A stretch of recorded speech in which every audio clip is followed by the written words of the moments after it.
Guys तो आज हमारे फाइनली गाइस आज हमारे 5 महीनों के बाद आज हमारे खेत में चने की कटाई स्टार्ट हो चुकी है। मैं पापा और मम्मी एक साथ चने की कटाई करते हैं। ये देखिए गाइस, ये है दातड़ा, इससे हम काटते हैं चने। और ये देखिए गाइस, हमारे चने भी सूख चुके हैं।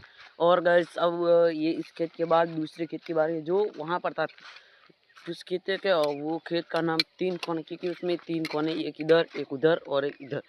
तो उस खेत के अब जब इस खेत की कटाई पूरी हो जाएगी, उसके बाद हम इसको एक जगह इकट्ठा करके इसको हम खेत में से थ्रेशर से निकाल देंगे, हार्वेस्टर से। देखिए गाइस, जी है इतने थोड़े से चनों की कटाई की। आज मेरा भाई भी आया है, ये देखिए गाइस, वो बैठा है।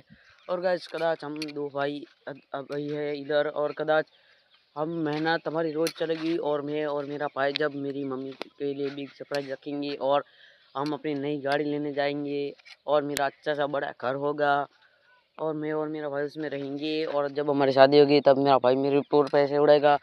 जैसे गाइस, जैसा हमारा सपना है। और कदाच हमारा आज तक कोई वीडियो नहीं डाला था 10 दिन तक। तो मैं मेरी मामा के कट गया था, वहाँ पर थोड़ा सा काम था, इसलिए 10 दिन तक कोई वीडियो नहीं डाला। मैं 8वें दिन आया था, मगर कल कल थोड़ा सा काम था, और आज मैं आ चुका हूँ खेत में। तो मैंने सोचा ये एक छोटी सी वीडियो शूट कर लूँ। तो गाइस बाय बाय। अब वीडियो थोड़ी सी बड़ी हो रही है, इसलिए कल मिलेंगे एक नए व्लॉग के साथ, नए अंदाज के साथ। तब तक के लिए बाय बाय। हमारे 1 महीने तक हमारे ऐसा ही कटाई का काम चलेगा। तो अभी 3 खेत में चने हैं, एक खेत में गेहूं है, और एक खेत में बाजरी है। तो गाइस सोच सकते हो कि 1 महीना कंटिन्यू काम चलेगा। उसके बाद सिर्फ बैठना ही बैठना है, हम रोज वीडियोस बनाएंगे। बाय बाय, कल मिलेंगे एक नए व्लॉग के साथ।